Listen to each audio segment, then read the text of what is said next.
Ты не спеши, ты догоняй его быстрее. И вот все. Вот теперь вы его тащите.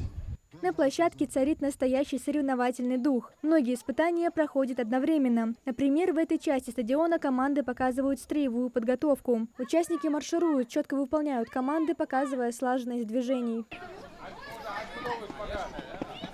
В этой части площадки проходит военизированная эстафета. Один из участников – Амир Даурбеков, ученик средней школы номер 1 сельского поселения Троицкое. По его словам, к соревнованиям он и его товарищи готовились основательно. Тренировки проводил учитель физкультуры, и вся команда с нетерпением ждала этого дня.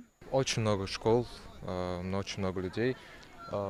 Вот первое соревнование, первую эстафету мы уже прошли, это было оказание первой медицинской помощи. Наша команда справилась отлично. И сейчас осталось еще несколько соревнований. Я думаю, что наша команда справится отлично, и мы хотим победить. Прямо за моей спиной проходит испытание по оказанию медицинской помощи. Одна из команд уже почти завершает этап. Давайте узнаем, успешно ли они справились с этим заданием. Все. 4 минуты 20 секунд. У них были небольшие недочеты.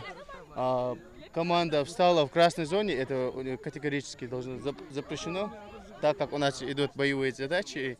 И если бы он стал в боевых условиях, то он бы погиб. В этом моменте они допустили ошибку, а так в целом в остальном у них все нормально.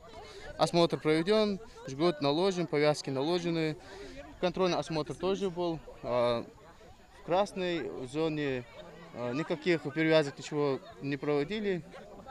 В остальном все нормально. Несмотря на волнение, команда уверенно проходит все испытания. Участники стараются изо всех сил, поддерживают друг друга и показывают настоящий боевой настрой. На протяжении долгого времени до этих соревнований готовилась.